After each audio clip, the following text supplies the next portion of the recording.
Good evening and salutations, my Days of Our Lives fans. So let's talk about Ava for a minute. Um, so first, and I'm just assuming, I think that um she was at EJ's place. She was sitting there outside stalking EJ with the clown outfit. I don't understand what that's about, but whatever. So she was out there stalking EJ for a little bit, and of course Chad came in there with the same outfit. Next thing you know, you see her with Trip. Now, Trip was talking to Steve, telling him about the whole Ava and EJ just kind of running her out of town and everything. Um, so Trip is, Trip wanted to, I don't exactly remember what Trip wanted to do. I think he wanted to try to reach his mom one more time before he left, to go back to Seattle. Because, um, Steve really wanted him to stay, but he was like, nah, I'm good. I got a life in Seattle now, which is like, I'm not gonna lie, I don't really understand why. I know in the beginning it had a lot to do with Abby. Why he left Salem to go to Seattle. But I'm like, you seem like you're fine now. I don't really understand why you need to stay in Seattle, but okay, whatever. So he wants to sit there and try to reach his mom. Um Now of course his mom does come in with the clown outfit, they talk for a little bit. I was always wondering why Ava just never bothered to go back to the mob. I mean, I know that she wants to change, for the better for a trip and everything, but I'm like, yo, listen, Tom's is rough. Okay, Tom's is rough. She only got a job. Like, come on. But she was saying that apparently her cousin or her uncle, somebody in the family, um, I don't exactly remember if it's uncle or cousin, but he married somebody, and apparently she's the new mafia princess, and they can't be two mafia princes in the same area, so Um, that's the reason why she's not. That's another reason why she couldn't go back to the mob even if she wanted to, as far as trying to handle EJ. So so Trip convinced her to come back to Seattle. Like, hey, just stay with me and Joe. And Ava was like, yo, you sure about that? Because I don't know if Joe's going to be okay with it. Don't worry about it. I'll talk to him. So they hug or whatever. And of course, Ava's like, hey, listen, I got to do one last thing. So towards the end of the episode, at first I thought it was Ava again because EJ was already on high alert the first time when he saw that clown. When he saw what he thought, he didn't think it was Ava, but he saw a clown outside of his place. Then he turns around and he sees another one, except for this time it's Chad. So the second time, somebody walked in with a clown outfit. He was like, "Yo, listen, who is it?" And of course, it's Susan. And Susan comes in there, and Susan's like, "Hey, um, you're in danger. Don't say exactly what it is." And of course, he has that look on his face, like, "Oh, come on now, you're just over exaggerating." I was like, "Yeah, listen."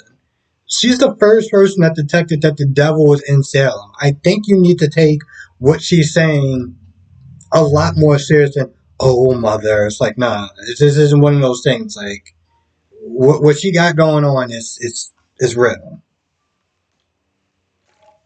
No, it was a little reference on a side note. There was a little reference in Lucifer. It was one of the episodes, and him and Chloe went to go see a psychic or whatever.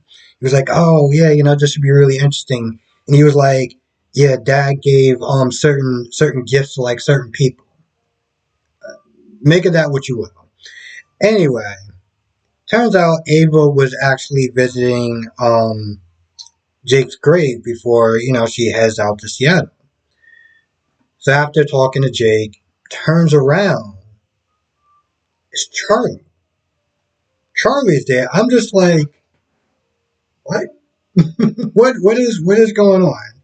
Now, granted, if you are into Halloween and understand some of the stuff that goes on, and apparently it's just stuff that I heard when I was a child.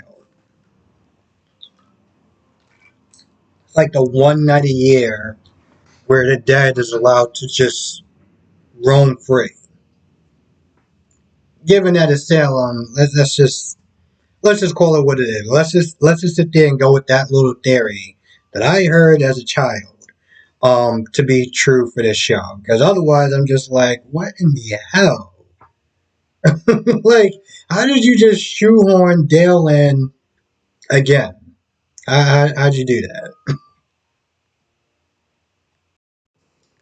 Now, while Kayla's in it, they're trying to work on Joey to get him to stay, and she's opened up her different cards and stuff. One of them is from Orpheus. And Orpheus pretty much is like, hey, listen, you got the best of me or whatever, but, I'm always going to sit there and keep you in my thoughts or whatever. Like, I don't know how you got that cure, but, I'm going to admit when I got bested, but rest assured, I'm thinking about you. So, of course, Steve comes in there and he's like, hey, listen, we're going to beat him. We already beat him. We're good. But Kayla this time is like, yeah, I'm not really, like, she puts on that brave face, but it's like she's not taking this dude for granted anymore. I mean, she literally flatlined. Trip comes in there and tells Joey, hey, listen, tells her about the whole EJ thing and Ava don't got a place to stay. So, it's like, hey, I invited her to live with us. And Joey's like, and and you didn't even talk to me about this. You just invited her, and I guess I was just supposed to be cool with it. I don't know the history between Ava and Joey, so if you want to fill me in on that, much appreciated.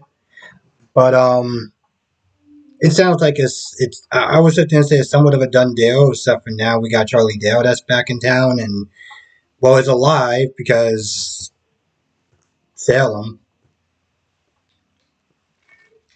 I will say this, as far as all the soap operas goes, the fact that they could just bring in a character from the dead because it's Salem and it has a bit of a supernatural element into it. People get brought back from the dead by Rolf or by the devil or whatever. So they can always do that. It's not one of those things where it's like, oh, well, technically we can't bring him back, but we can bring him back as a twin or another character.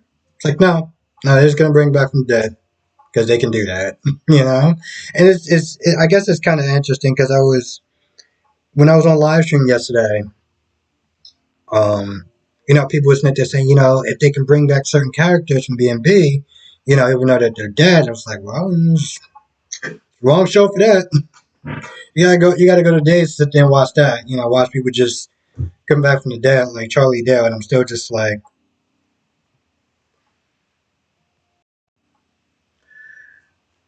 EJ offers Chad back his job, but Chad is like, hey, I'm doing PR right now, I'm good, and at first EJ was, he wasn't too happy about it, but he was like, yo, listen, if you ever want to come back, you're always welcome. It looked like Chad may be coming back a lot sooner than than he thinks. The thing with Stephanie is that I get it.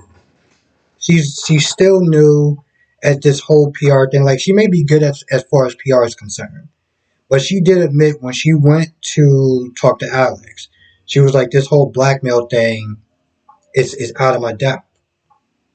And the way she's been handling this thing with Paulina has been very bad. Okay, I'm trying to sit there and say a word without. I'm trying to think of a word without cursing, but it was very. Well, let me be honest. It's very unprofessional. And I get that she's green behind the ears and everything like that, but she could have looped her in. She could have looped her in. Hey, I can't do this. I can't do that. I don't know. Or at the very least, just be like, yo, listen, this is not my thing. I mean, she signed on to be a PR. To sit there and help Paulina with her campaign. She didn't sign on to be dealing with a blackmailer. So she, what I'm saying, like right then and there, she should have just stepped back and be like, "Hey, listen, I can't deal with this." But she kept lying. She kept making promises. She kept not letting her in on a loop. Letting her in the loop or whatever. Kept giving her false hope. And now she got Sloan in her face, and she's looking all stupid. And they're talking about, oh well, um, Stephanie assured me that you were handled and this, that, and the third. making her look like a fool. And now, on top of that, now Sloan is like, you know what? Since you annoy my client so much, he's going to make, or he or she's going to make you pay double. Now, one of the things that Stephanie came in to talk to Alex about was trying to, get him to, um, steal the files. At first, she was kind of judgy. Oh, well, you don't have to sit there and have sex and this, that, and the third. It was like, boom, you're there to ask him for a favor. And not just a favor, you're there to sit there and ask him to steal. Which towards the end, he was like, you know what, listen, I'm not going to rat you out, but I'm not comfortable stealing. So she was like, nah, it's cool. It's my mess to, clean or whatever, and I'll just handle it. Of course, right then and there, you knew that Alex was going to sit there and help her out. So Stephanie went to Paulina and be like, hey, listen. She wasn't even going to, like, I guess, woman up and admit that, this is out of her depth and apologize or whatever. The minute she came in there, she was about to start her usual spiel, and Paulina was like, nah, listen, you're fired. With extreme prejudice. And on top of that, she wasn't just going to be fired. She was going to make sure that she ruined her business by telling all her other clients, yo, don't rock with her. And part of me is like, that's kind of foul, if we're going to be honest. It's one thing for you to sit there and be like, you know what, listen, I'll rock with you. I'm not going to give you a good recommendation or whatever. But now you're going to systematically destroy her business. And she's still, you know what I'm saying? Like, she's still young and wet behind the ears, as they said. And granted, Stephanie is not my favorite character. To be honest, she actually straight up annoyed me throughout most of the time. Not annoyed me like Allie, but the chick was getting kind of annoying at times. Especially with her whole back and forth with Alex. That's where it really got on my nerves.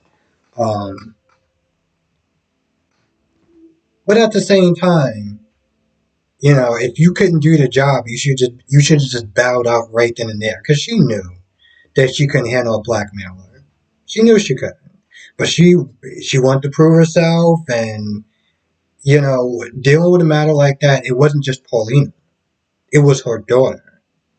So I really felt like she should have thought about it a little bit more. But again, young and inexperienced, and not willing to just admit when you were out of your depths and you were wrong, and it's not in her. Meanwhile, Alice comes to, I guess we'll just sit there and say, seduce Sloan. He comes in a cop uniform, and the minute he came in the cop uniform, I was like, I know exactly where this is going. So he handcuffs her, blindfolds her, and he's digging through. Well, he digged through her purse, and he's talking to her to try to distract her. So he actually gets into the file cabinet. He gets into the file cabinet, right? He sees the name Price, which is, I mean, I'm gonna be honest. I guess I'm just like, well, I guess where else would she put it at? Like, where else would she put it at? I don't know. I feel like maybe putting it in her place might not actually been the best thing, because if she was dealing with anybody else, like, let's say Paulina actually called in an expert. The first place they would have sat there and did look was her place, ransacked her whole house, and would have found those files. So in a lot of ways, it's actually kind of a rookie mistake for Sloan. But unfortunately, she was a little bit more experienced than Stephanie. Anyway, so Alex finds the files. But then he gets then there's a ring at the door. So now he's like, oh. Which, by the way, I gotta say, even if he did get those files, right? He got those files, he brought it back to Paulina, and oh, wow, everything is safe. Sloan still knows the information that's in it. The client still knows the information that's in it. It doesn't matter if they have the actual hard copies and the proof. All that matters is if that person goes public. So getting the files wouldn't do anything. Again, this is what happens being a young and inexperienced and an inexperienced.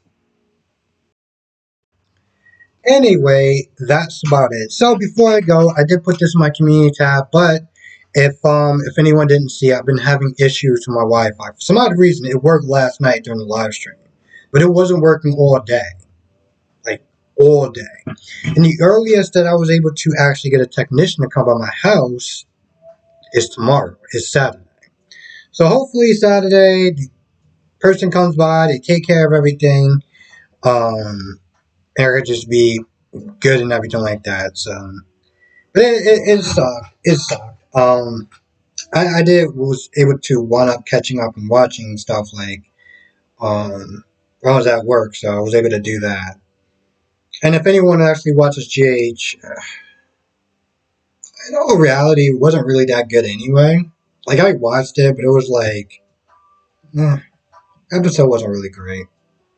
I felt like YNR was actually a little bit better, if we're gonna be honest. Even B&B was better. GH was eh. Anyway, with that being said, I'm gonna go. I want to thank you for watching. Be safe, and I'll see you in the next video.